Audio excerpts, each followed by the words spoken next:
Wow. Put more money for honeymoon? Oh, really? Yes. You know, if you are doing a wedding, please remember this. The next morning, Yes. you will wake up and all the charger plates Will not be in your house. and all the decor and all the things you're fighting about will not colour. matter. On the wedding grounds with a parachute.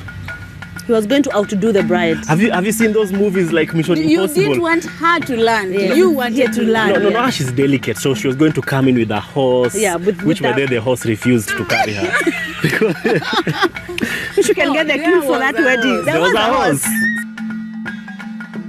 Was the honeymoon what you expected? Yes. It was, but it was short. Yeah. Yeah, I think No, I'm that's talking what I would about say. sex. Yeah? Yes, Yeah. So this is the time to hide your kids. Hide yours first. This one cannot understand what we are saying. How was the journey now for carrying a baby to full term? The most scariest. Oh. You know, so I told you I lost at 6 weeks, Yes. at 7 weeks, at 8 weeks, and at 12 weeks. Yeah. So every time you get to those milestones, you're like, is this it? Yeah. Any discomfort, you're like, babe, I don't think we'll get past 6 weeks. Yeah. I think that the biggest change that I have seen is the growth of him as a priest. And we've taught this before, but I thank God for the spirit of repentance. Because sometimes you teach things and then you think about it and you're like, Wrong What doctrine. was that? we used to say that a woman who has been loved right will find it easy to submit. That even, let's say today I decide to go and cheat, God forbid. Soila might not know about it, Oh, yes. but the marriage will know.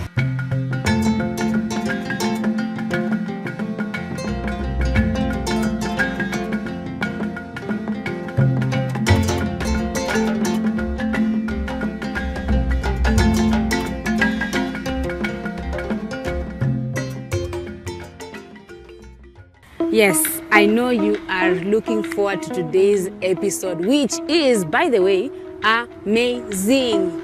I am also looking forward to you learning so much on today's episode. But before we get there, last week I posted a video on the Dindis. Remember that one? And in the video, I shared very important information for business owners. For everyone who actually went and clicked on the link and you are running your businesses better, kudos.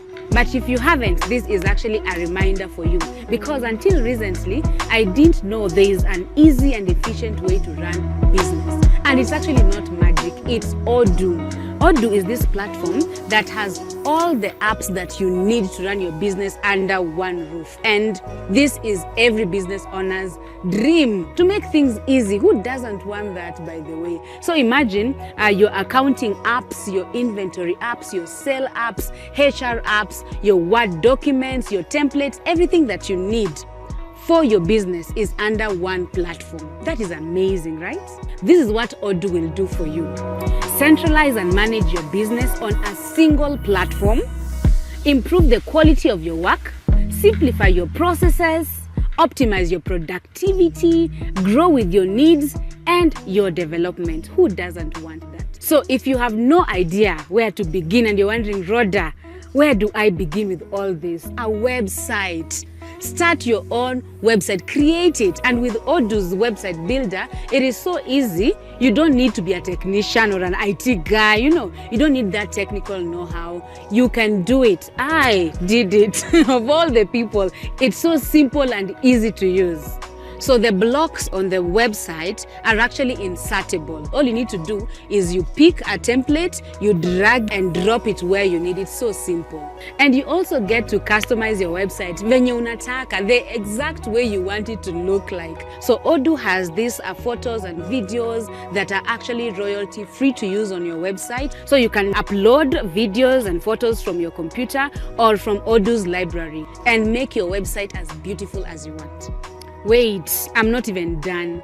AI is available on Odoo. Like, Odoo has everything a business owner needs under one roof. So with AI, you can rephrase your texts if you want a title shorter, longer, if you want a more descriptive title. AI will help you rephrase your text to make them suitable for your website. And the cherry on top is that the first app on Odoo is free for life. So this means the website we've just created, you get free hosting and free support. Really. Plus you get a free custom domain name for the first 1 year. This is actually unbelievable. Okay, now let's get you started. On the description of this particular video, there is a link I've put up for you to streamline and grow your business with Odoo. All you need to do is to click on it, and you won't even come to thank me. It's your business that is going to thank you later.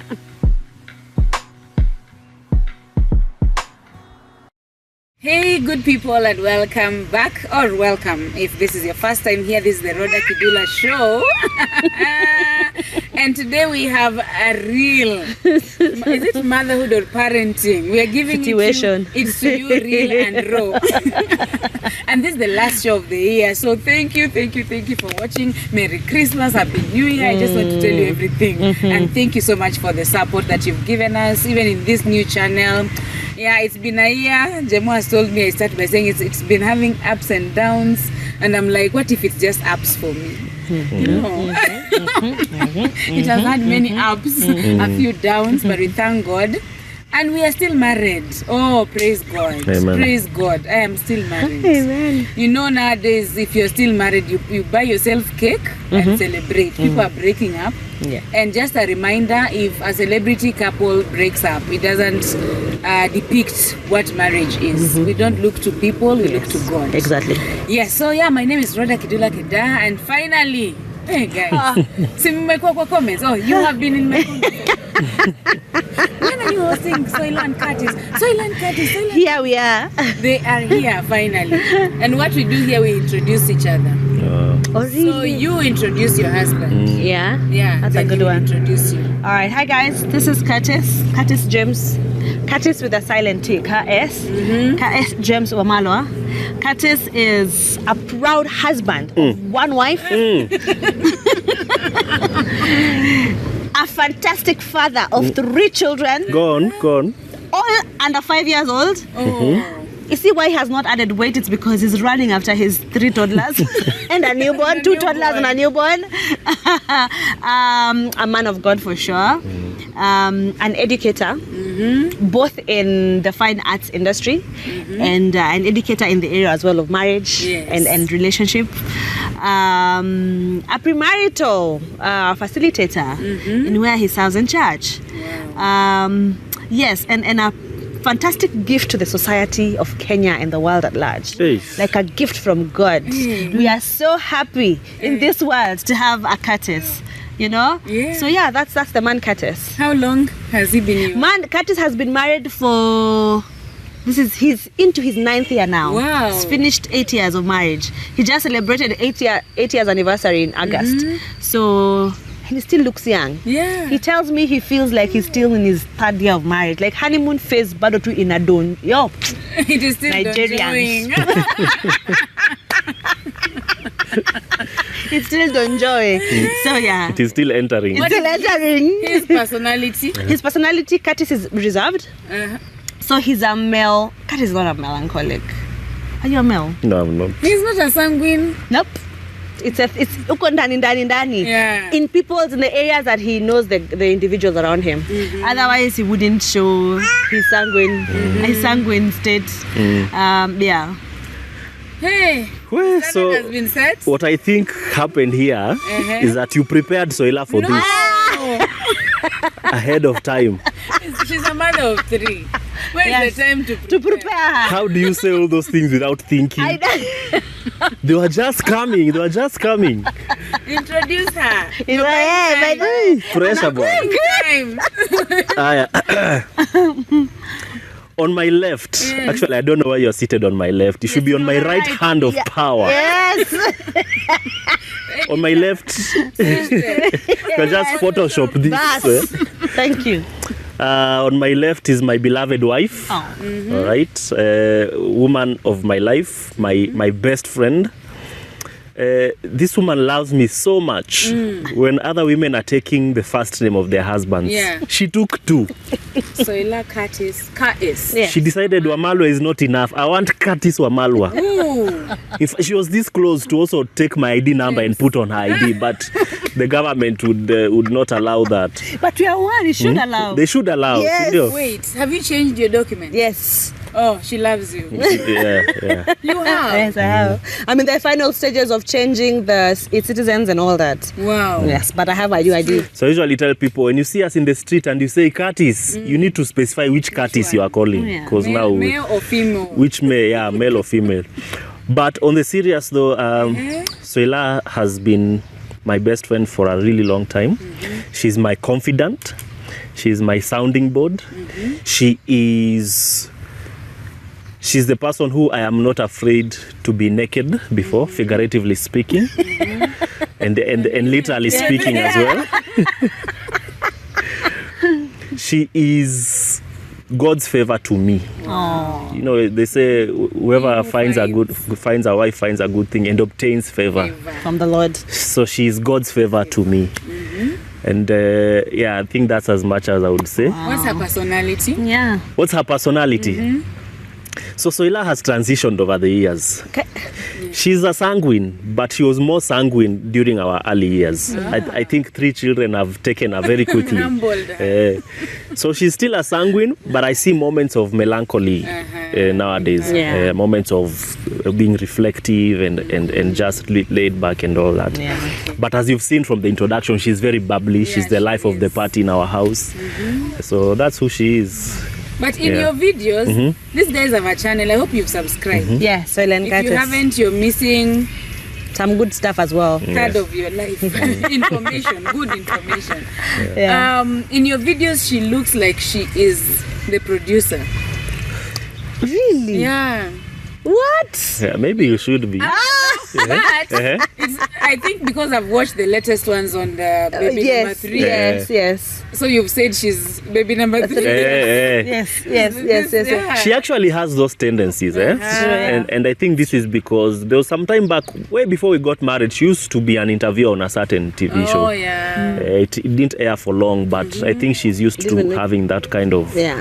I mean, in the media. Yeah, she's actually a media personality. Yes. She's a communication and PR strategist. So when it comes to presenting things that That's way, the part you didn't tell us in the that's the part I didn't tell us professionally. What am I? Yes. Now we know. Yes, So I met these guys in school. Yes. And I never saw you two talking to each other. Exactly. Yeah, that might be because I was exiting when she was entering. Oh, yeah. So we never really didn't have. So actually, most people never saw us When together. did you graduate from this? 2012. We met in the same 20. year? Yes, but we met with her in just come. 2011 Yes, I just December. come, 2011. Okay. I came in August, met him in December. Yeah, So did you know each other in school? Yes. for like 2 months. For 2 months. You didn't start dating then? No, No. Imagine. we started dating towards the graduation because the graduation was the next year, mid. Yes, I Because those remember. days people used to graduate in June. But we became very good friends because I remember But our we had been conversation. talking. Yes, we had been talking the entire time when we met at the Lacroix concert. That's when we started talking.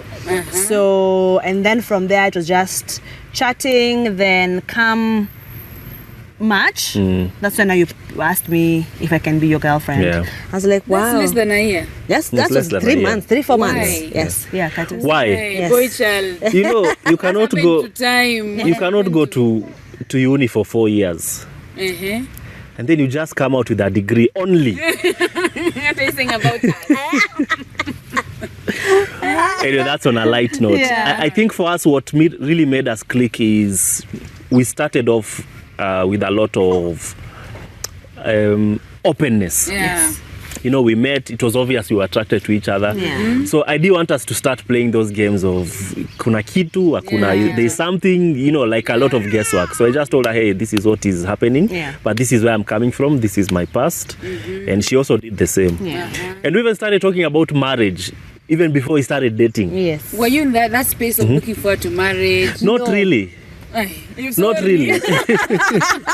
In fact, we were actually scared of getting into a relationship because both of us were coming out of our respective relationships at the time, and they didn't end really well. So we were like, we really need to sort some stuff before we commit to the next person. So we weren't looking forward to a relationship, though the attraction was there. So I think for me, the conversation about marriage was just a conversation. It wasn't like, I want you. It was just a conversation. What do you think about this thing? It was a friendship. Oh. Yes. Now, as time progressed, by the time I was asking her to be my girlfriend, I was now comfortable with the idea. Yeah. And for me, I was not, people usually say, let's date and see. Me, I was not dating to see. I'd already seen, this is the one I want. So by the time I was asking her to be my girlfriend, the aim was to go the whole 9 yards. I think just a conversation that we were having as friends then, and then talking about where we've come from and our understanding of relationships, especially godly relationships, and what we want to achieve in life, even as individuals, before even considering each other as a couple. And then I think he was very open on his past relationship. I was very open on my past relationship. Like, he allowed vulnerability in the conversation, and I think now that's where the attraction started coming in, because remember, he's out of school and I'm just in school by myself, so there's no dating really. Yes, it really does. See, so it was just a lot of phone conversation, a lot of text and calls, and I think it got to a place whereby we are past what's your favorite color, we are past what is your favorite, do you know what do you what's your best movie, what's your best, no, we were past that. We were like, what do you guys do in your family? You know, are you guys believers? You know, what are your ideas and values, and as far as marriage is concerned? You know, and then when the conversation started becoming now a bit more imenda level, I had to. We went to the next level. I told him now, I think we need to define what this is, because I feel like I'm becoming attached, also emotionally invested. Peradventure, if you're having this similar conversation, you know, men sometimes, if you're having this similar conversation with somebody else, please let me know so that I don't invest everything. Please define what this is. And he said, okay, good to know. And then I think he showed up in March. I was at the computer lab, and then he came, surprised me, took me to amphitheater, gave me chocolate, wrote me. He used to write me love letters, actually, and that's I still do. You still do, yes. Just that mostly nowadays it's on the phone. It has to be the paper. It has to be the paper. No, put roll-on.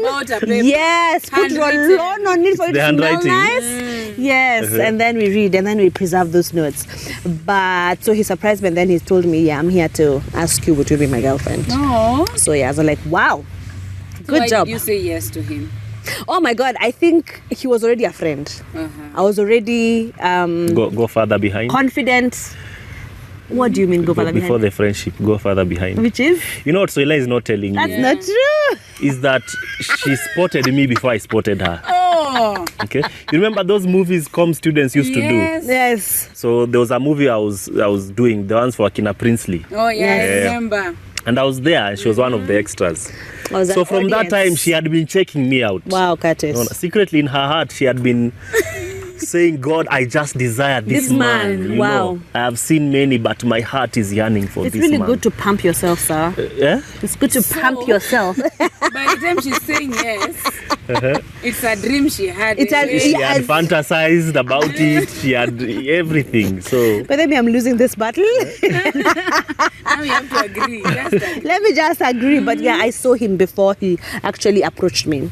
And I think that's what made it easy for me to have a conversation with him during that Lacrae concert, because my friend Vicky had left me, so I was by myself around other university students.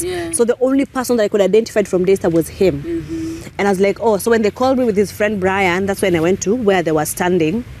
And from there, the conversation started. And they say from there on, it's normally history. But I really, really enjoyed those 4 or 5 months of knowing each other. How long did you date after that?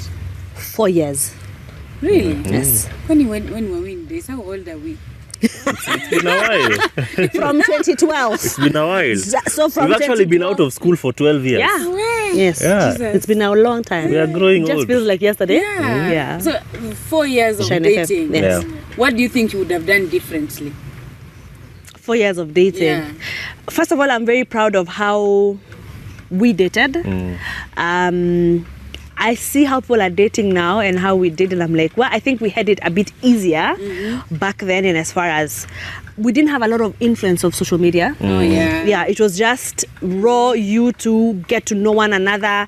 The template is you, it's not what I've seen with somebody else, you know. I want you to do for me the things that I've seen other girls being done for online. But honestly, we would have saved more, would have been probably, if we do it differently, would have saved money. Yes. Oh. Yeah, I think would have. While dating. Yeah. I think it's more of financial literacy. Financial literacy, yes. Oh, someone should have taught all millennials. Financial literacy. If we knew now about money, if we knew then what we know now. You know me, by the time I was doing this, I didn't even know about tax. I got my salary, I was like, what's going on?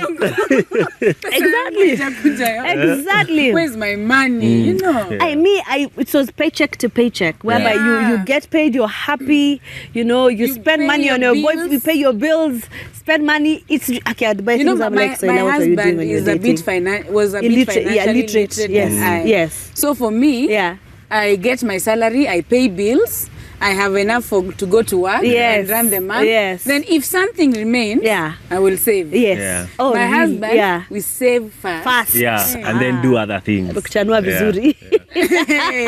process of kuchanuliwa was not smooth. But that's how it should be like. So financial literacy. We should invest in that. Because my perspective is, if you're dating someone and it's a serious dating, it's not these ones we are dating to see. You've already decided this is the person. This is the person. I think you should already start planning for your marriage when dating, financially speaking.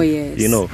So there are mechanisms. This is not a financial literacy video, but there are things you can do to start preparing for that. And I think as we didn't, even wedding, by the way. People just think, oh, we are getting married. WhatsApp group. And then you start harassing families and friends to contribute for you because you know, you are not organized yourself. And then you lie there, bride and groom, 50,000, which is not there. Nowadays we know. It's true. You know, that 100K you put there is not there. It's not there. So I think that one would have done differently. Would have probably done that differently. What I'm really proud that we did is we dated with community. Yes. Which was I think that really cemented our relationship and ensured that we observed our values and our boundaries because we were dating with our friends. What do you mean by community? Like we had people around us. We weren't very, you know, it's you know, don't ask us questions, you know.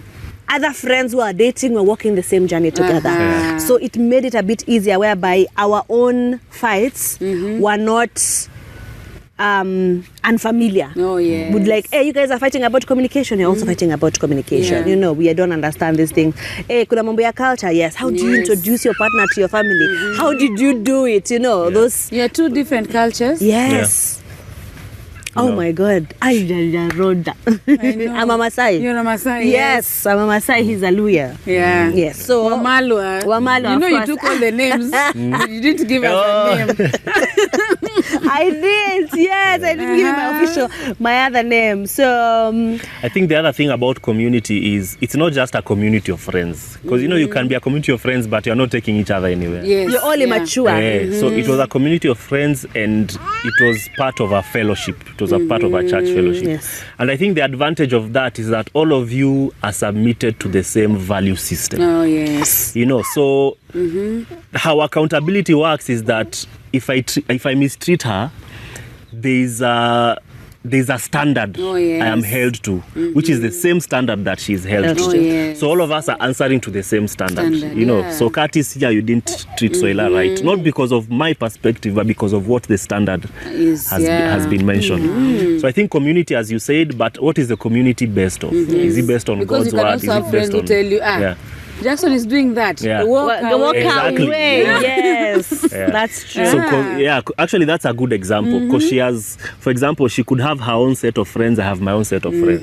Yeah. So every time she misbehaves, I go tell my friends. They tell me, leave that girl alone. Yeah. She goes to her friends, they say the same thing. Yes. So we start clashing, not because of our own individual perspective, but because of what other people are telling us. Yeah. But you see, if we all submit to the same standard, the same advice you'll be given is what I'll be given. Yeah. Oh, dating. Yeah. If at any point you need a break, let us know. But we're enjoying the sound cooing. effects. The sound effects. Yes, I will let you know for sure. This is real parenting. Yes, on board. Yes. Then you got married in which year? 2016. 2016. August, yes. yeah. What would you change about your wedding? Wow. Put more money for honeymoon? Oh, really? Yes. You know, if you are doing a wedding, please remember this. The next morning, Yes. you will wake up and all the charger plates Will not be in your house. and all the decor and all the things you're fighting about will The not color. matter. The colors. They will not matter. Even the They are cake. good. I'm not saying you should not have a pretty wedding. Yeah. But the things we put a lot of importance on aren't Yes. really. But usually people don't listen. Even us, if you told us, we wouldn't have Even listened. the bridal team. Yeah. Not Will, Eh. yes, will not No, no. be there. Half the people that we invited for our wedding, Yes. I think 75% we don't even keep in touch anymore. You know. You've never spoken to them. Yes. Yes. So I think there are a lot of costs we include in our wedding Yeah. that they appear necessary at that time, but later on you realize they aren't. Sio that lazima. necessary. I really wanted branded water. Oh my God. Did you have them? Good. You know what I wanted? I cut sorted a lot. I compromised and compromised. Really? First of all, Soila, let's start with Soila. Yeah. Yeah. Soila wanted a 200K ring. Yeah. Ring. Yes. Mine was stolen in town. CBD. Married in my heart. Yeah. Oh my God, I'm so Married- sorry. How much was yours? The one that was Okay, stolen let me- was. If you're okay with it was it. like 50K. Oh my God, yes. What? So Soila, we started with 200. And they know how to, they know know the to value. identify. Yes, yes. We pushed. I remember coming out of that jewelry store, and that day she refused to talk to me. She was mad. I was 100K. Hey, and we didn't have money. Okay, the thing is, we kept cutting and compromising. So that was the only thing I was like, can I have this one? that I can have, you know. yeah. We chopped it down from 200, Kakuja 110, we chopped it to 90, we chopped it. To 75. We chopped it. To 50. We chopped, it. To 40. We chopped it. To Kalan 35. 35. You still have it now? Yes, but it can't fit me. Oh. Sasa ona. Nilinaona ikasema, So- oh, it's just there, somewhere in the house. So for me, that's what she wanted. What me I wanted. I should actually sell that ring. And I think this is where my sanguinity comes Yes. in. Occasionally, it pops It up pops in up. situations. Me, I wanted to land on the Gwendy grounds with a parachute. He was going to outdo the bride. Have you seen those movies like Mission You Impossible? didn't want her to land. Yeah. You wanted to land. No, yeah. she's delicate, so she was going to come in with a horse. Yeah, which by that- then the horse refused to carry her. You can get the there key for was that a wedding. horse. There was a horse. So me wanted to come and just the helicopter drops me and then I drop with the parachute. You know how they do it in movies Yeah. in slow motion and then I wake up Mission and then I just Impossible. walk. Because I get married once. I mean that's the plan, you know. So Aye, mommy. obviously it didn't happen. She's surprised. Go big or go home. Go big or go home. She's surprised that dad wanted to land. Yes. So obviously it didn't happen. It was expensive, obviously. No, of course. And then I would have to do months of training to land yeah. like that. It's not just something you do. Yeah. And then where we did our weddings, it was a place with a lot of trees. So I'll probably get caught up in one of the trees. And then you'll see me on YouTube. You actually serious about it? I was very Very serious. He actually even inquired, I can be, oh, this is a private place, you can't allow. I was very serious. Yeah, trees for sure, and then not to be above, because it's supposed to be up with all dari. Yes. Even I remember the deco, we had to chop it down because the lady was starting at 350,000. Yeah. Wow, 400,000. And I'm like, Deco. it's just like, and that was 400. I'm like, wait, what? But anyway, so we were humbled by wedding planning. And after doing all that, and then now we're like, after the wedding is over, we're like, we should actually just, we're like, no, we should have just spent all this money on honeymoon. Because we did a 3-day honeymoon. Yeah, so like we'd have done 2 weeks or even a month. Because we were off from work. We actually literally took off from work. Would have probably done a good 1 month of a honeymoon. And it would have been really nice. So that's the one thing I'd like to get chop over the thing. Mukwe tuna meza na sahani mukule the 300. Would you chop us off? No. I would. You would have? I would. Hey, but I didn't want to fight family. But that's the thing. I know. Actually, majority of the people are coming from family side. And as we honor our families. So we just told them, okay, this is the number, these are the amount of entry cards we are giving you. So you decide which people will come. Otherwise, you enjoyed your day. It was a very beautiful wedding. The horse refused, after paying it money, it refused to carry me. It almost made me fall down. I'm just thinking in hindsight, I'm like, okay, fun fact, if you are getting this idea and you're thinking you want to ride a horse, horses are very... The horse? Are we walking down the aisle on the horse? You're supposed to, yes. Yes. I came with the horse. He came till the aisle. So he came with the horse. So she was supposed to also come with the horse. But apparently horses are very sensitive to things. They are sensitive to smell, they are sensitive to color, they are sensitive to crowds. Yes. So what horses are supposed to do, and those guys should have told us, there's supposed to be a cone that you put on their faces so that they don't see what's happening on the side. Okay. So Soila's dress was very dazzling white. So the horse could just see this thing on the side. And it's crawling. You see how your dress is dragging on the floor? Yeah, and I know they're also very sensitive of things that are moving on the ground. So it became very agitated and it couldn't do it. So that dream just, and my father was Uko. I wish we could get that clip and give it to you. Uko kwa corner is like, yo, I'm not so sure what you guys are doing. But it doesn't look interesting to me. Mukirushwa you. I need to walk this down the aisle. But in one piece. But it was a really, really beautiful, creative wedding. I can say that. We really cut down on things to the bare minimum, but still remained creative such that the wedding represented our personalities. Was the honeymoon what you expected? Yes, it was, but it was short. I think that's what about sex. Yeah. So this is the time to hide your kids. Hide yours first. This one cannot understand what we are saying. But she'll watch it in the future. She will watch it in the future. But it was. But your children are there. Okay, so for us, because of our values at the time, we had decided to abstain. So during our 4 years, during our 4 years of dating, we had never indulged. So it was you learning. Was it easy? Not always. Sometimes it was really hard. But by God's grace, we never indulged. So on this honeymoon, we were coming to revenge. The 4 years. That's when I knew unwrapping a wedding dress from the woman's body is work. It was just not coming off. It was.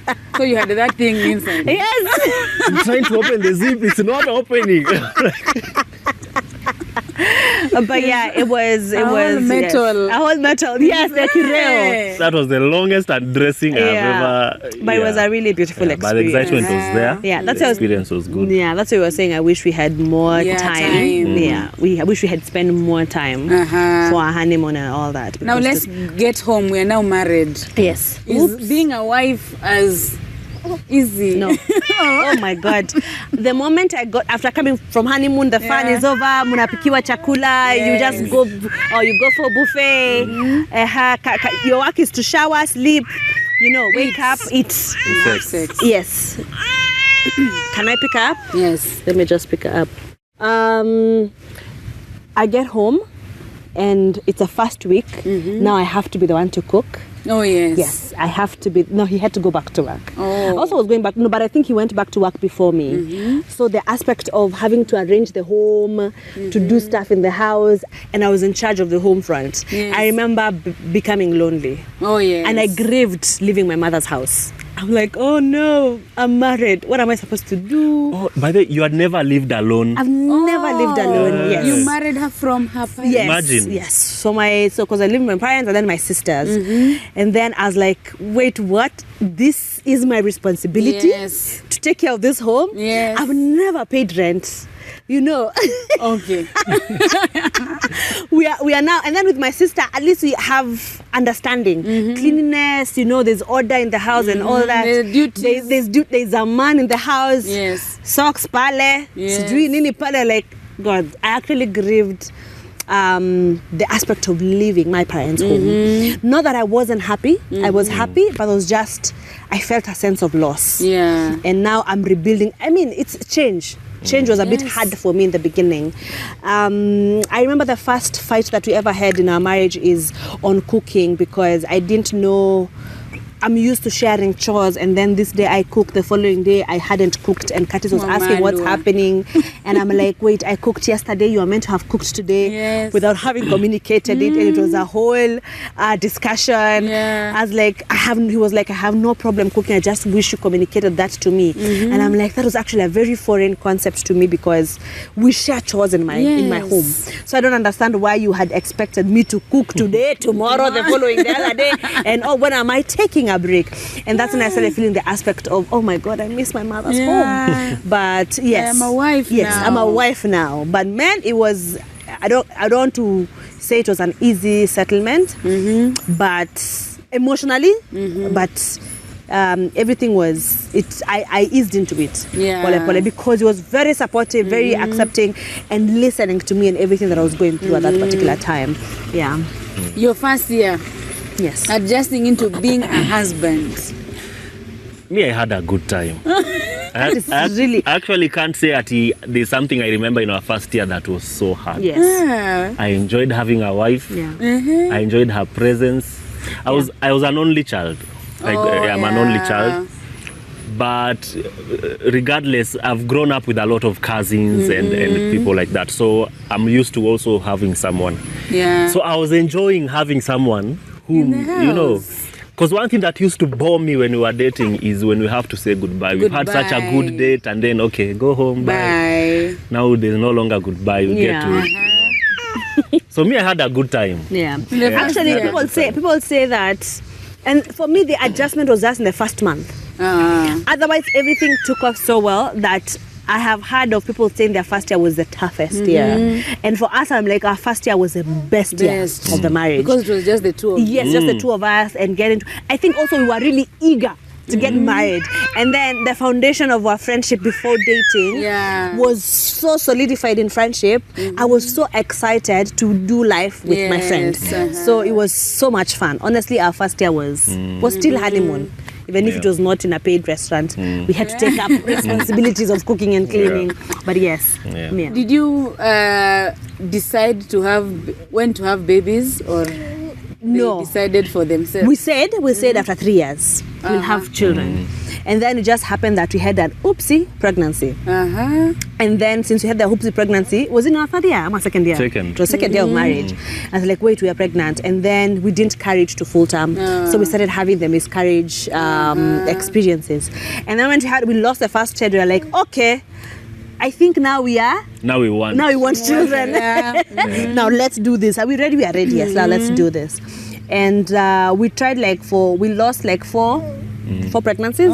Yes, just trying 3 different concepts: 6 weeks, 7 weeks, 8 weeks, and 12 weeks. So all those different pregnancies are that. So the first one at 6 weeks. How is it affecting your marriage? It was hard. It was hard because if there's a loss I have ever felt in my life, it was that one. Especially the one that was 12 weeks. Because 12 weeks, it's literally, even when it was coming out, you can see. You can see some features. It was very painful. I felt like I was robbed of something very, very precious. So it was hard. And for me, it was mostly hard for me because of seeing how hard it is for her. I was also dealing with it, but it was more painful watching her deal with it. So I would say that was the biggest struggle. And then it came at a time when both of us were out of work. You know, I just lost my job, so I was trying businesses here and there. Soila had also just gotten a job that was very high pressure and all that. So we are dealing with all these things all around. So it was just really, really, it was a tough season. Did you shelve your grief? No, I just think I dealt with it differently from you. Yeah. Because now for me, I got involved a lot in the business I was doing. I was running an art gallery, an art studio at the time, doing a lot of art exhibitions and things like that. So I got fully engrossed in that. Now to her, it looked like I don't care. Oh, yes. It looked like, why are you detaching? But I'm like... Why are you so busy at work as though you are not grieving? Yeah. But for me, that's how I was processing it. Because I was like, we can't both sit in the house just grieving the whole time. You know, someone has to bring the bacon home. Someone has to earn a living. Someone has to, you know, one of us has to be strong for the other. But for her, my strength looked like I don't care. Yeah. So she later came to understand that. Is she crying? No, she's talking loudly. She's laughing. She's cooing, yes. Okay, so how did you grieve? I withdrew a lot. I felt depressed, sort of. I wasn't indulging in conversations with my friends. I didn't want to go anywhere. I just wanted to be in the house, to sleep, to rest, and just be with my husband. That's all. Or even not talk and just talk about it when I want to talk about it, but not all the time. So I was really nilijifungia. Let me just say that. Yes. That's how I grieved for me. Yes. Yeah. So if there's anyone going through that right now, how would you comfort or I think invite people to have conversation with you. Like talking about something allows you to accept it and then move to the next stages of healing. So from denial to acceptance to, you know, now I am actually it happened and we are now in the healing journey. At one point, we even had to bring a counselor in so she can help us process and define some of the emotions that we were going through, because we couldn't put a name to some of the things that we were feeling. So she allowed us to, through her questions and statements, she allowed us to understand and define the emotions that we were going through and just how to deal with them, so that we don't allow it to, you know, mess the marriage. Yes. How can we be there for each other during this tough season? And how can you communicate what you're feeling in your heart and in your mind? Yes. And what exactly do you want? You know. So yeah, she made it a bit easier. We, the society, expect you to heal completely now when you get a baby. Yes. Does that happen? No. It's just, I think you never, because even right now, there are moments still that grief comes. So it's not like an event that never happened to you, or you've completely healed and forget about it. So there are those moments where it comes and you're like, what would they be right now? You know, how old would they be? You know, were they a girl? Were they a boy? Those moments come, but they don't overwhelm me to the point whereby I'm dysfunctional. You know, I think we allowed God to be in that journey of grieving and questioning Him and asking Him questions and all that, even if not everything was answered, because clearly there are certain things about miscarriage that only when you go to heaven we'll understand. So even with not having full answers to some of these experiences, I am settled that God loves me and God loves us. You know, the enemy might have taken a chance and all that, but above it all, I know that God loves us. Yes. And in the society, we also don't expect men to to grieve, because why? Because, you know, I think there's a very wrong perception or misunderstanding where they think since it's not in your body, you don't feel anything. But men feel it too. We may not be as expressive emotionally, but we're also dealing with our own things. So that one is definitely there. And also the child that you have gotten is not a replacement of the other that you lost. You see, that child that you lost is also a personality by themselves. So it's not like now umepata, it's not something that this glass broke, I got the set. No, now you are happy. No. These are two different children that we had a chance probably to have them on this side of earth, but it was decided otherwise. I have a gift for your teen daughter. Sorry to interrupt the conversation. My name is Flora Kidula, and I present to you this book for my beautiful teen girl.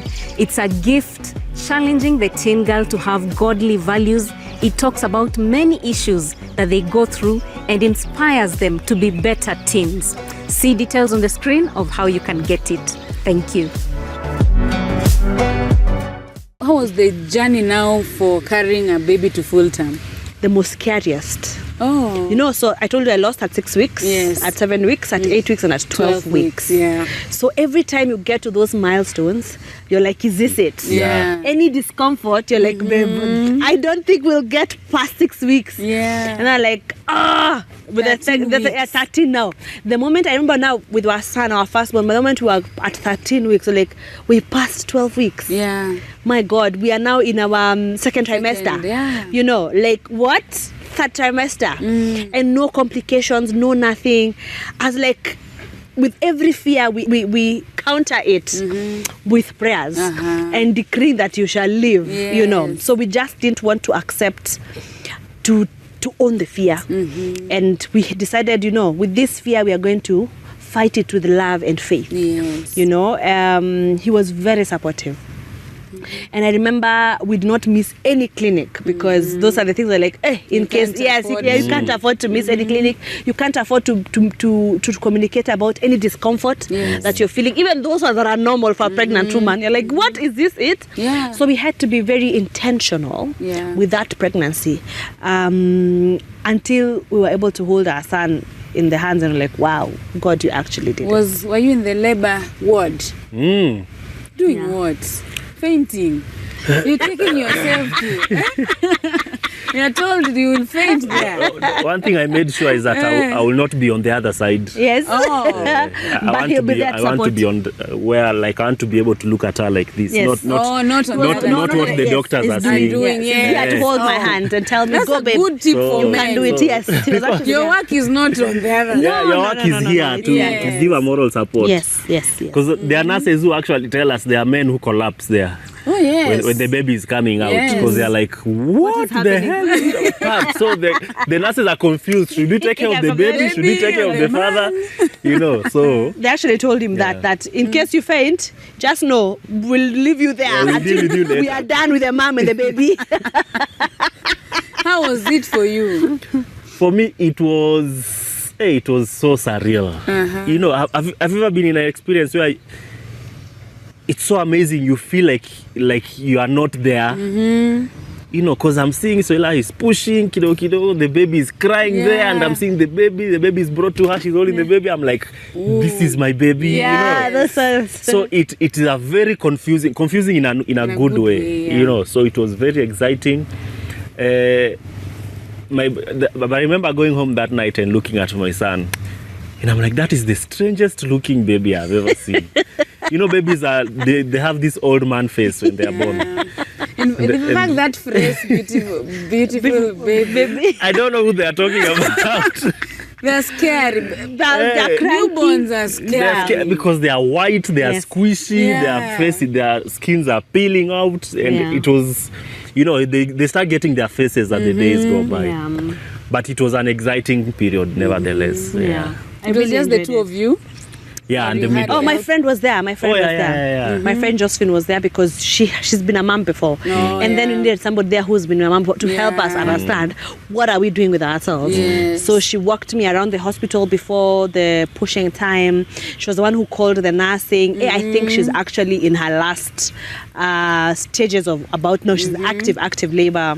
And then they checked and like, actually, you're about to give birth. So for me and Katie, didn't know anything. And you know, sometimes in a hospital, nurses are as a first time mom, you know, they're like, we're bado, kaka kidogo. But having her there she made sure that at least you're also attended to. And we know how to fight for our rights in the hospital. You know, ask for the nurse to come, you're feeling pain, she needs to check how far you were. You know, sikwetu you're giving birth ukisimama tu hapo. But it was such a beautiful thing to enter into parenthood after experiencing child loss. That was a miracle. It was actually a miracle. I remember even the last stages of a week, I was 37 weeks. There was that. Yes, I went to the doctor and she's like, your baby is head Jew breach. Yeah. So I want to, because you are 37 going 38 weeks, I'm going to schedule you for a CS. Yes. And I'm like, no, not because really I don't want CS, but because man, we don't have money for CS. We had not thought of that. We are just thinking about labor, pushing the baby. I was like, no, you wait. My mother is out of the country. She has to come, and then because she really needed to see to meet the baby, to receive the baby as well. Yeah. So when she comes back, we can schedule this, and she's coming next week. She's like, I'm giving you just 1 week because we cannot allow you to go into labor and the baby is breech. I was like, sawa, that 1 week is enough. We went into prayer. Yes. It wasn't just breach. Breech with the cord around the neck. Oh my God. We went to prayer, and by the time we were going back to the hospital, the baby has face down. So she's holding it like, I wonder what your faith is. I don't know what Because they say it doesn't happen the last week. At 38 weeks, 39 weeks, your baby is turning down. Yes. No. Because he came on his exact EDD that he was given by the doctor. And I was like, if you're a prayer, this is a sign that you really, really prayed about this and your faith is really strong. And I was like, yeah. I didn't have any option. So on option B, I just had option A. It had to work. Yeah. Wow. And God did it. And we call him our miracle child. And that's why we called him Remani, literally. You know, he, according to God's word, those promises of God, we have seen it. How did that change him? Dadhood. Being a father. I was surprised, Rodah. I was surprised. I didn't know what to expect, but he's the sweetest, kindest, most firm father. Where did you get a template? The Lord. Literally, he's I would done say well. God, plus also I've had the privilege of being exposed or be surrounded with father figures Oh, Yes. yeah. and that kind of help. Yes. So he was a very wonderful father, despite his experiences before. Yeah. And it's only God who can do that to a man. Oh, yeah. Very supportive. My first time mom, you know, the crazy of waking up at night, CG breastfeeding the babies, and then our son was colicky. My Lord, it was a lot of work, but I didn't feel the weight. We gave birth in 2020, so the day we gave birth to him is the day that President Uhuru Kenyatta had announced that COVID is now in Kenya. Yes. And then 1 week, Brenda I was supposed to have gone back home to my mother's house, so borders were closed. Yes. So I remained in Nairobi, but at least I was in my mother-in-law's home, and she took care of us very, very well. And it's that time that I saw how wonderful it is to actually have a partner when you have given birth. I really don't know how sometimes single moms do it without support. I don't know how that is. More grace to them. Yes, because that's were two of us and then that baby was taking us so fast. I was like, what is happening? But it was a graceful time, and he picked it up so well. I would do night shift, he would do morning shift to allow me to sleep. At least the baby took the bottle earlier on. So in the morning he wouldn't wake me up. He'll just use sleep. I'll feed the baby. I'll bring him for a nap. So akiamuka your nap so that when you're ready to have your breakfast and everything, you can take the baby. So it was a lot of playing teamwork. It made the journey easier. 3 experiences later. 3 experiences later. They're all different. This is a bit different because she's not taking any bottle. So it's me alone to breastfeed her, so the husband cannot even help me in feeding. Whose choice? Her choice. The baby's choice. Her choice. Not if I had an option, Rodah. She said no. We just want from the source. She actually You refused. give a bottle. She actually gags. Like sure. And what are you doing? she gags. She cries. I'm like, She okay. knows her rights. So usiku na mchana ni mimi. That's why I can carry her. I'm carrying her because I can't leave her with a nanny. Thank you for coming. Yes. That would be a nice excuse. It is Not to come. Yes, right? not to, I would have told you that. understand. Yes, I'm like the baby is not because we even cancelled. There's some things we cancelled, and this is the first morning thing that I've actually accepted because you see how morning are crazy for us. Yes. If you don't sleep so well, it's so hard in the morning to prepare with the baby that she didn't sleep well. She has to nap. Thank you for coming. And all that. So morning stuff and sometimes usiku are hard for me, but usiku is okay because nighttime. Sorry, nighttime. Reminding us. Because yes, we are going with her schedule because man, she's refused the bottle. 3 babies in, the guy has remained faithful as a good, solid dad that I can depend on in as far as support is concerned. And he's been there in the labor ward for the 3. For the 3, Curtis dresses up for his children. Let me tell you. Really? Yes, with suit and everything. Even when we were giving birth to our daughter, I remember he wore a pink shirt. Ooh. What did you wear for this one?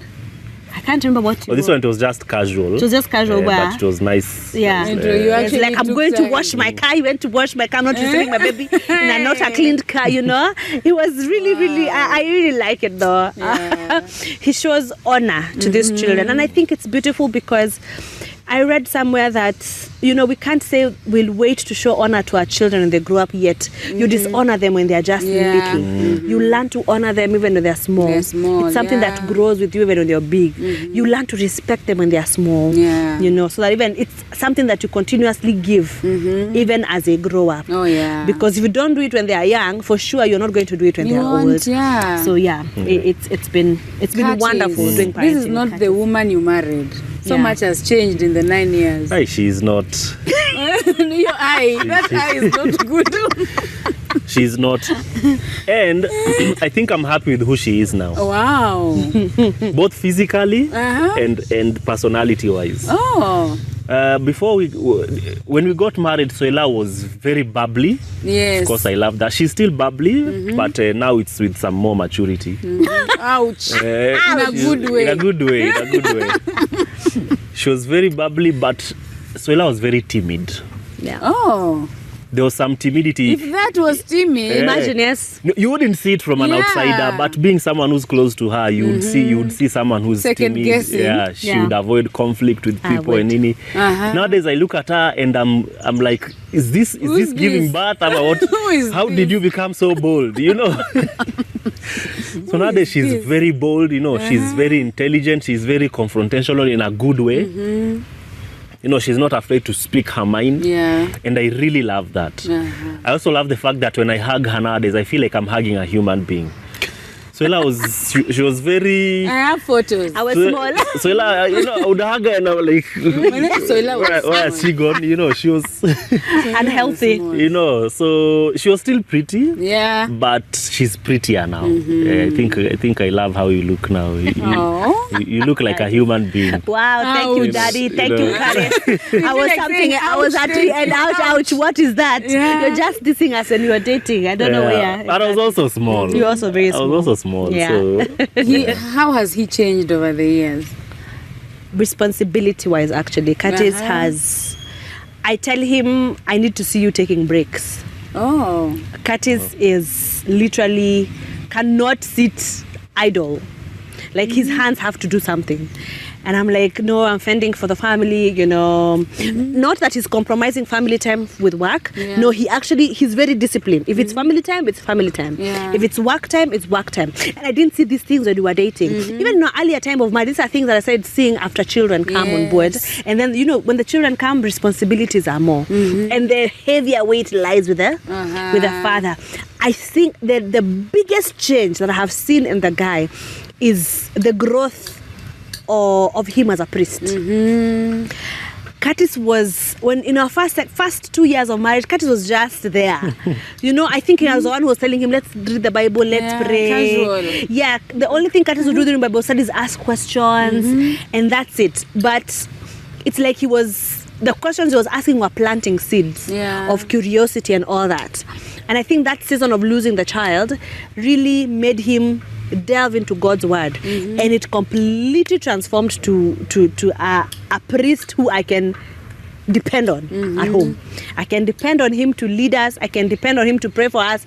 I can depend on him to give us counsel as a family, you know. And I know that he speaks from God. You know, it's not just out of the air. And he has also invited me in decision making. I know sometimes men remove the woman as like, I have said. He invites me to have a back and forth in as far as conversations and decisions are concerned in our home front. So he's not, even if as a leader, he's a very loving leader. He's a loving leader. He's a helper. And I think it's a beautiful thing because even as a leader, they helping your home is a form of leadership, you know, because you're showing how things need to be done. And he's a hands-on man. He's a hands-on father. He's a hands-on husband. He's not saying, now you're the wife. Some women here ask God, what did we do? But it's honestly, I was telling him the other night, like, you are a unique breed. I don't know how you do it. Yeah. Very present at work, introducing new projects at work. Yeah. Very present at home, introducing new projects at home. I'm like, that's what I was telling him. I want to see you taking rest as seriously as you're taking every other thing. I'm okay with Curtis having his alone time. I want him to tell me, babe, I'm going for, let's say, 2 days, just alone in the camping site, whatever. For him to just, because Curtis is, he will say something, can I do it? Can I do it? Can I do it? When we got our last born, we didn't have a nanny. And we had 2 toddlers. And you have a mother who's just given birth. Yes. He was washing the house. He was washing the toddlers. He was cooking. He was carrying the baby akilia sometimes. And I didn't see him break. Complain. But sometimes I could see the weight wearing down on him. And he wasn't saying, oh, nimechoka or anything. He would still, and the toddlers, you know, when I'm young, I don't 6 a.m. Yeah. Na say usiku mtu ameshinda akilia. Yes, singing, shouting. And he would still show up and keep my meals in time. And at one point I was like, I see this is quite heavy on you. Allow me to just go find help somewhere else so that at least you have time with your toddlers. It's also love to allow somebody else release the work. So I had to just be at my sister's and all that so that I can have enough time with the toddlers. As we find, I help. But he has changed in many ways, man, but changed for the better. For the better. Yes, he has that's grown. Good news. Yes. Soila, you have to stop making my answers look like I'm not serious. You're actually not Are serious. you actually serious? I'm wondering. I think you've been thinking about this. No, let me tell you, a mother who has been at How home. are your responses are just Do you know coming. how much I've missed talking to another lady? I know. I've been on maternity leave, postpartum. To define, I'm not answering again now, it's Curtis. Yes, this is for Curtis. To define what a submissive wife is. Who is a submissive wife? It's very interesting because we were having this conversation with a group of us just a few days ago.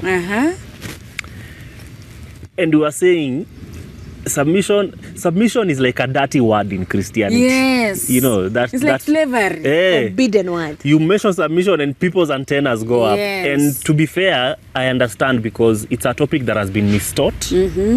It has been abused. And people are coming from backgrounds whereby they've seen people being abused in the name of submission. Oh, yes. So when we see people reacting and saying no and all those kind of responses, I understand.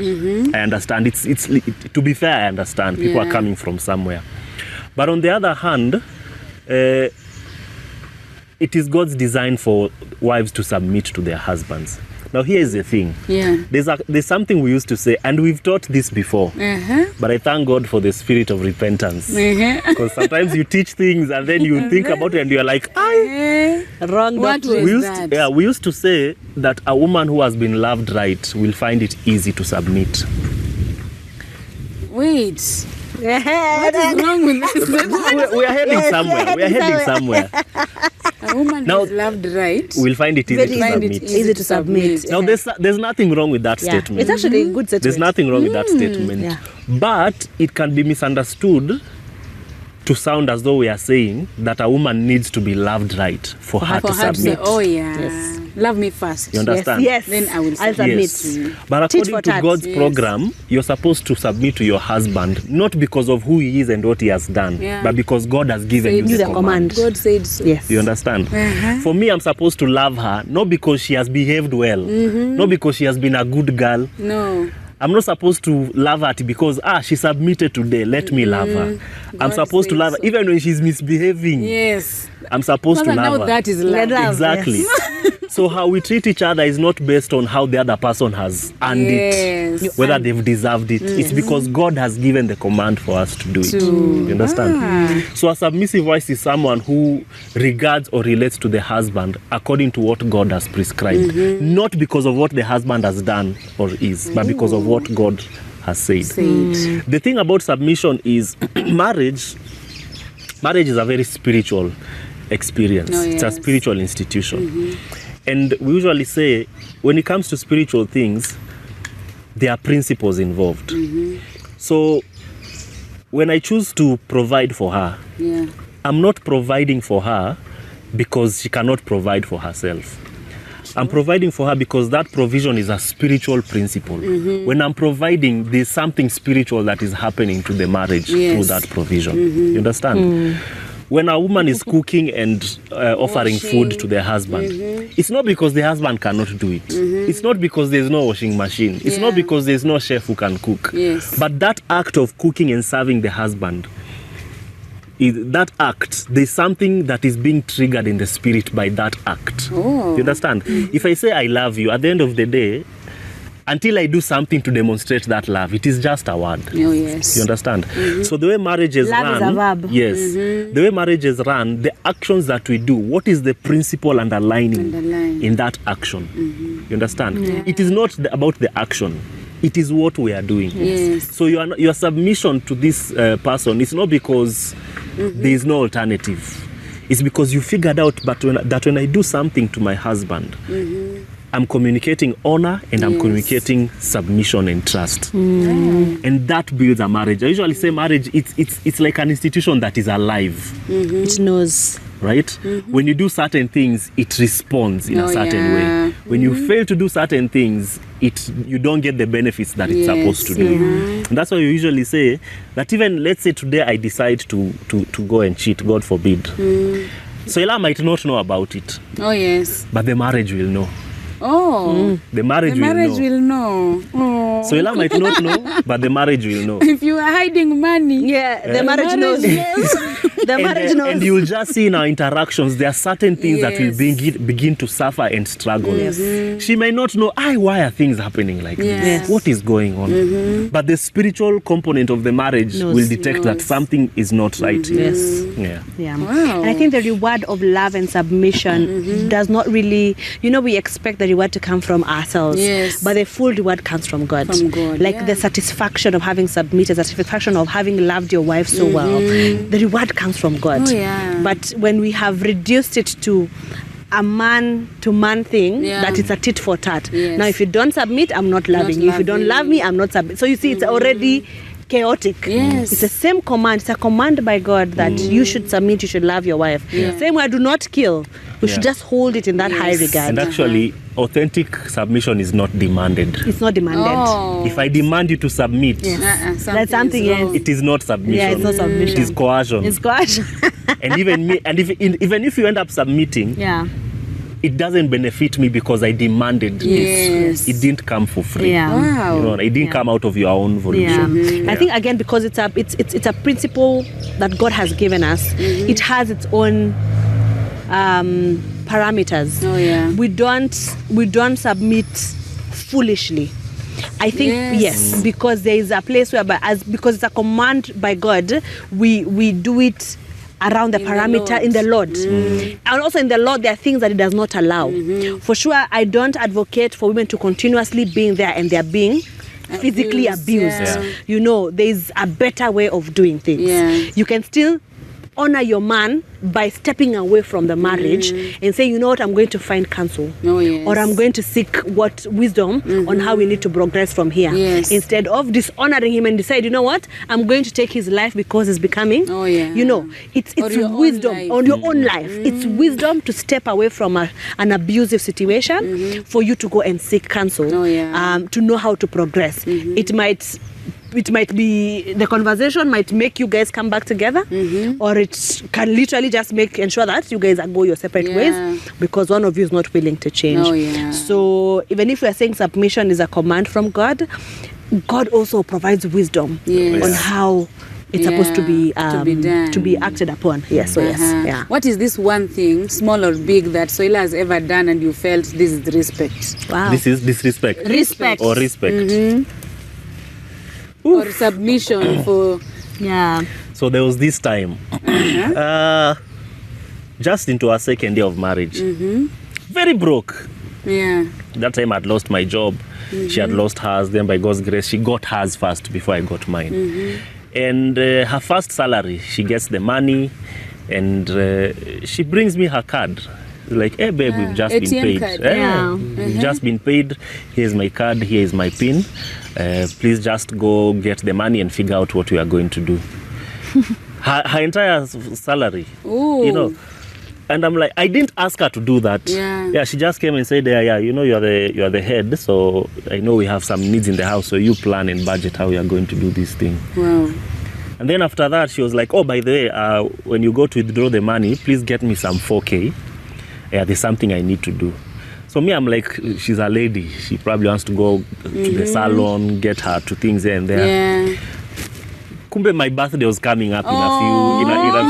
Oh, you'll make us cry. So she was planning for my birthday all along, you know. And that thing really touched me because I never asked her to do that. I've never been the kind of person of, you know, you must make sure that you bring your money. I am the head. Yeah. But she did that, and I think there's something in me about even being a head. And there's a revelation I got. I was like, you mean she trusted me this much? Yeah. She honors me this much. I even got to a point where I forgot my pin. I was like, I have to step up. And in this society, we are told a woman will have your money. Have your not money, secret account. Your secret money. Yeah. And you're giving out your ATM, the entire salary. But I was like, kanuke. And that's why for me, I hear people saying, oh, how as a man, how can you cook for your wife? How can you? And I'm like, you don't know. You don't know. You have never been You've never been submitted to. So for me, I've never had issues, even when sometimes roles. Okay. I don't like calling them roles because roles and chores are different things, and sometimes we think they are the same. Oh, yes. But even when the season demands that I'm the one who is in the kitchen most because of whatever reason, I don't feel the pain because I know who she is and I know what she would do to me if the circumstance was different. What is this one thing he has ever done and you felt loved? Karis has done so many things. I think that's why I was just bubbling of how he's been a supportive husband. Yeah. And I honestly can't pick just one thing because it's a collective act of love that he has shown to me and to my home and the children. You know, for me, that's ministry. Like him just being very present. I'd tell Curtis, can we go to this place and do this thing? And Curtis would do it, actually. He was like, okay, he sees the importance of it and he will do it. He has been very present at home. I remember when I broke my arm when I was, our firstborn was like 6 months old. And I had to go for surgery to have the metal plates done because I broke both four arm bones. Yes, and I was in the hospital for like 2 nights. So he was home with a 6-month-old by himself with a nanny. And now expecting a sick wife to come home with that kind of thing. And I don't know how he survived that phase again. But the guy was able to bathe me, oil me, dress me, every 2 days, take me back to the hospital for redressing of the wound. Like, if selflessness has a definition, it's Curtis. For me, that's literally. His 4th name. Yes, that's his 4th name, selfless man. And they say selfishness is what kills marriage. Yes. Oh my God, Curtis has given himself. Curtis serves his family. Let me just say that. Curtis serves his family. Wow. Yes. And it's not like we have so much money. Even when you don't have money, the guy will still find a way to serve his family with whatever he has.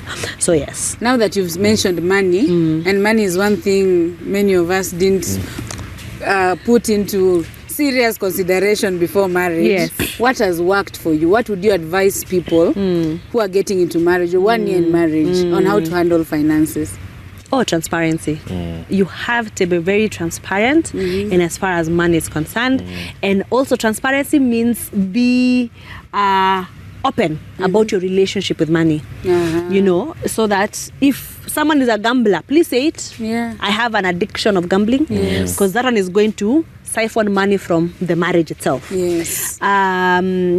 Be very candid. I'm not such a saver. My first instinct to receive money is to spend.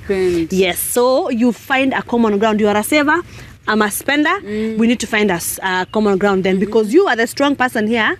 We are okay giving you the responsibility of our finances in the marriage. Let us know what to do. But transparency is very important, and I don't advocate for you have your money, you have your money. We advocate for it's our money. It's our money. We have it together, and then now decide, you know what, with this money, this is how we are going to be paying our bills.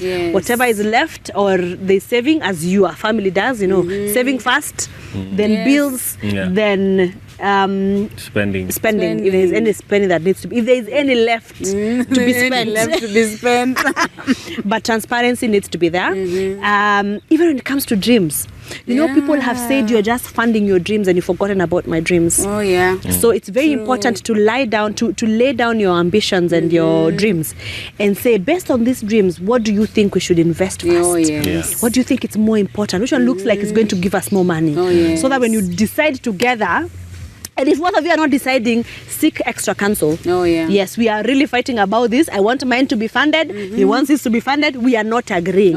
Bring a third party home. You know, it can be a pastor. It can be somebody who is a financial advisor. You see, like. And I think also it can be, even before you involve your pastor, involve God. God. Because there are things your pastors might not know. Okay? There are things your best couple might not know. Maybe you are the ones who even educating them on that. But God would know. And I usually say, if you get, for example, let's say you've gotten a lump sum, you know, some gig has come through, whatever, and you have this 500K or $1 million that has just come. If you both can't decide on what to do, you want to do your thing, I want to do my thing, leave that money in the bank and go and pray. Go and pray. Because remember, come back from prayer, it's okay. Remember, two cannot work together unless they agree. And in marriage, you become one. So anytime you break that oneness, that means there's confusion. And remember what James says. James says that a double-minded man. Now remember, when you are married, we become one. So we are one man. One mind. So a double-minded man has error in all his ways. Unstable. Unstable. And he should not expect anything good from the Lord to come from it. So if you make a decision financially with split minds, split visions, split intentions and whatever, just know it is a matter of time before we see the cracks. So until you're one, leave that money and go and pray. Go and pray until God gives you clarity that now this is the direction you guys are to take. I don't know when the same God will tell you now, go talk to this person. Go talk to. He will guide you to who. Actually, by the time that's true. By the time you're meeting your pastor or whoever, the pastor is confirming what God has put in your heart. Because if it doesn't happen that way and the pastor gives you a directive that you don't like, you know, if it backfires, you'll blame the pastor. You'll say you misled us. But if it's God who tells you the way first, you'll say, okay, whatever Pasi said is something we had already felt in our hearts. Money is not, I don't know how we came to the point where we think money is such a taboo conversation to have. Like it's like sex. Nowadays, people even talk more about sex than they talk about finances. You know, it's such a taboo, and I think probably our parents never. It was not a conversation that people were having openly. How much are you earning? Your husband does not know how much you're earning. Your wife does not know how much you're earning. Umeambiwa tu, with your money you will do 1, 2, 3. With your money you pay the bills. We don't know what we are earning. I'm like, that's very dangerous. That is bad. Yeah, that's very dangerous. I know people say it works for us, but does it really work for you? Or is it working against you? You know. So we need to answer that question. Yeah, we need to answer that, the $1 million question. You spoke about friendships.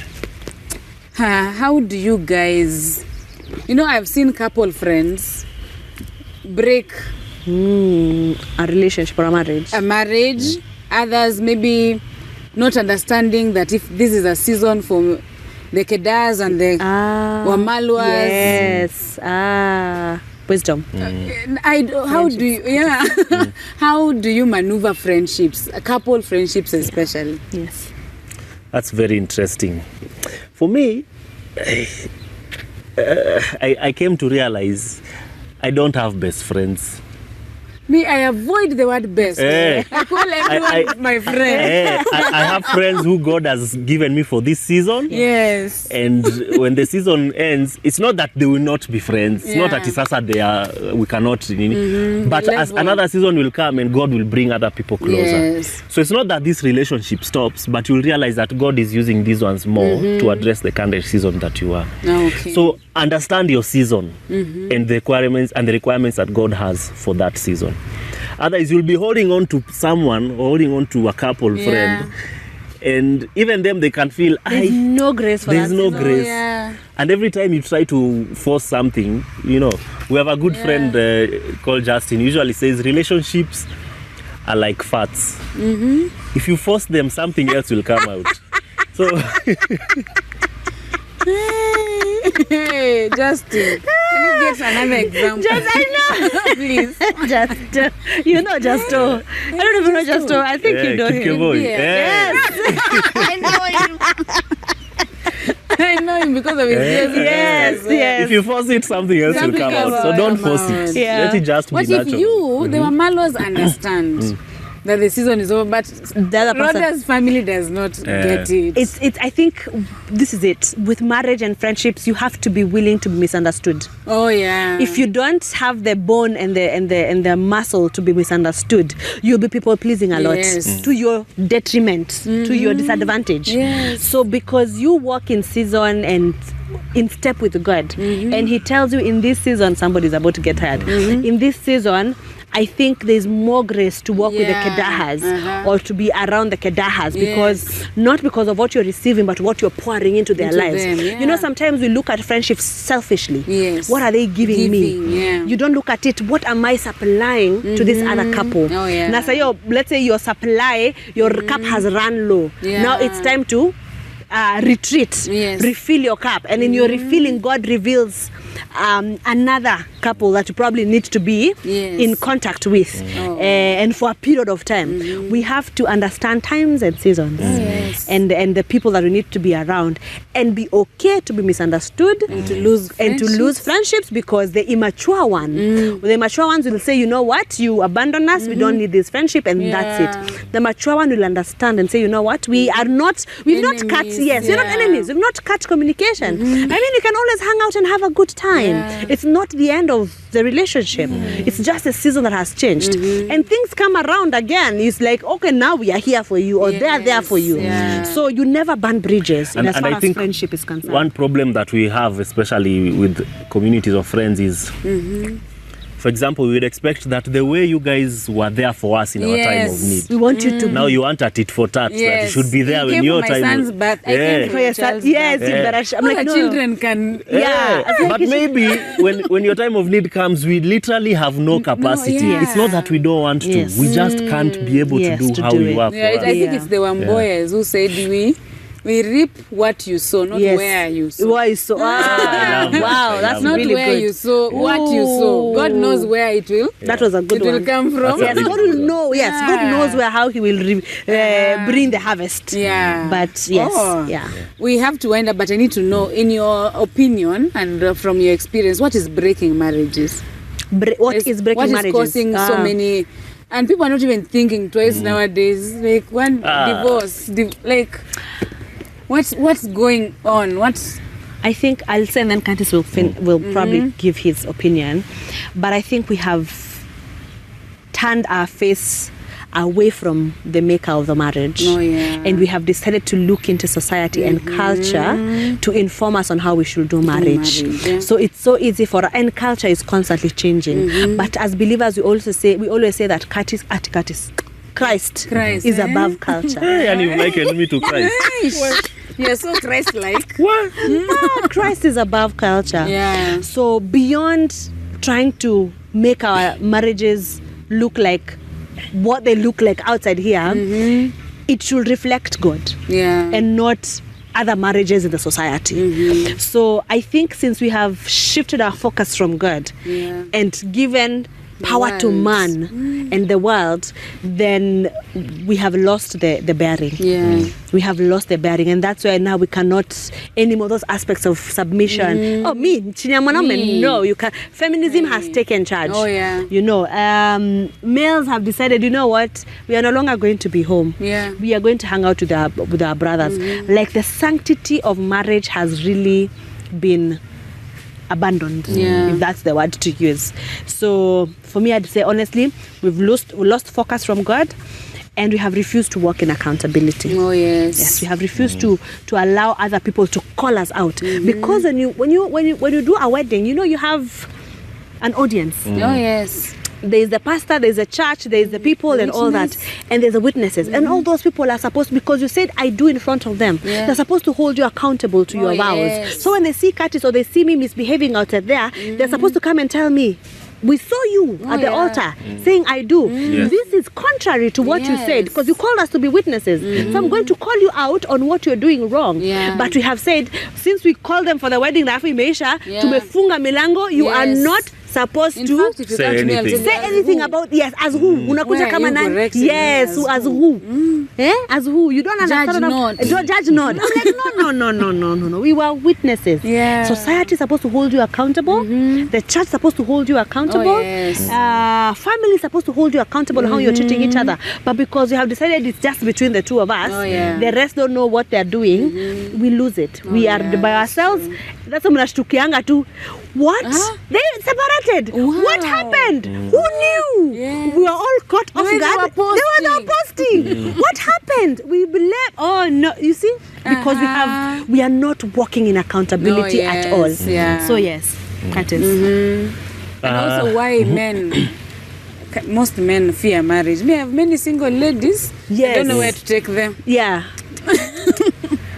Why most men fear marriages? I think it's Society. What do they? I think what they are seeing online. we are basing our expectation on bad experiences. Oh yes. It's true. There has been people who have had bad experiences in marriage. Yes. It's true. We are not trying to. To cover it. We have not buried our heads in the sand. We know it's happening. there are men who have suffered because of women misbehaving in yes. marriage. There are women who have suffered because of. But you see, we cannot use the bad experiences of other people to say, "Hey, hivi ndio kuko." Yes. Because why are you ignoring the good experiences? experiences, You understand? And as I said earlier, our standard is not really other people. We can use other people as inspiration, but our standard is really what God says. Yeah. You understand? So I would say men are shying away from marriage because of the bad experiences that we are hearing. And how women are doing this. They want money. They want money and so it's crazy. But just to add on to what you have said, I think the number one marriage killer, which also contributes to what you've said, is pride. Oh. Okay? You see, pride teaches you not to apologize, number one. Yeah. Pride teaches you not to see your fault. Oh yes. Pride teaches you not to look for help Oh yeah. when you need help. And the only way for us to overcome pride is, God says that He gives grace to the humble. Oh yes. The best definition I've heard of grace is God's strength given to man. God's strength given to man. God's strength given to man. That is grace. Not my And strength. marriage is the one place you will need grace. Oh yes, a lot. Daily. If marriage was man's idea, we would do it with our own strength. Oh, yeah. But if you are going to do marriage God's way, if you are going to do marriage the divine way, you will need God's strength to do it. Yes. And the only way for you to get God's strength, which is God's grace, is to be humble. Oh yes. Because He gives strength to those who are humble. So unless you're humble, you choose to be proud, that means you are not operating by God's grace. You're operating by your own capacity. Oh yes. And when the shakings of marriage come, unfortunately, your capacity And might they not come. sustain you. And they will come. And they will come. So I would say if we just learn to surrender and submit to God, we get the strength to overcome pride. We get the strength to overcome pride. Yeah. I think pride is the biggest killer. And sometimes we get pride because of knowledge. You say knowledge puffs up. Puffs up. Puffs up. So you read so many books, you listen to so many podcasts, whatever, and now you think you know. No. You know. And I'm not saying it's bad to read books. Read books, go watch. to seminars, listen, whatever. But at the end of the day, submit your knowledge to God's God. grace. Yes. What is God saying about the knowledge? Otherwise, if you just go there with now I know, Now I know. Kwanza marriage. Humble. you realize you didn't know as Now much I as know. you thought. But yeah. Wow, thank you so much, guys. I'm sure we'll be back with your book. Yes, with our We book. need a book here. 10 years. We have had you. You We had have had me. 10 years, yes. Yes, we need a book. But thank you so much for you for doing having what us. you do. Watch their stories, watch their journey. Yes. They are authentic kingdom marriage. Yes. And are we having an event next year? Yes. Yes, we are. Yes. Oh, yes, Yes, kid, we you're are. in the Please, first event. yes, Yes. yeah. So, It is. we'll put the handles here as well. Yes. Follow them online Yeah. on Instagram, on Facebook, on YouTube, Yeah. on TikTok. Yeah. No, yeah, Just search TikTok. Soila and Curtis. Soila and Curtis, Yeah. they are everywhere. Yes. Yes, and support them as well. May God give you more grace. Amen. Sometimes we get discouraged because we are not perfect. Yeah. You know, sometimes when people sit here, they say, I call people for the show and they say, as we are not perfect. There's nothing I have to share. What am I supposed to say? Yes, you have some. No one is. No one is. No one is perfect. And sometimes the devil brings these challenges in marriages so that he stops us from doing such shows. Yes. From marriage isn't for perfect people. Yeah. So they are not perfect. Yes. Actually, I would put it this way. If you are perfect, you wouldn't need to be married. Oh, yeah. Because it is the process of marriage that matures you. Yeah. So if you're already perfect, just stay single. Stay single. You are okay. You're okay. Marriage will mess you up. Yes. Marriage will mess you up. It's true. Looking forward to your anniversary. We celebrate. Oh, amen. Thank you. Yes. And congratulations. Now it's just mother of 3, but I know. now father of 3. Father of 3. Yes. Yeah, keep doing what Filling you the do. earth. You may not know the impact you have, even when you just post, you play with your children. Yeah. But we screenshot and send our husbands and say, this is what you're supposed to be doing, Daddy. Yeah. So thank you so much for coming, even with the little one. May God bless you and protect you. And even as we air this, your marriage is covered in Jesus' name. Amen. Yeah. Amen. So we'll give you a calendar. Oh! Every day you make a prayer for your marriage. Ish, look at this. And when I give out a calendar, you guys know that you're paying for it. So ask me how. And we still have books for the teens still next year. If you're interested in gifting your teen girl, let me know and we'll do just that.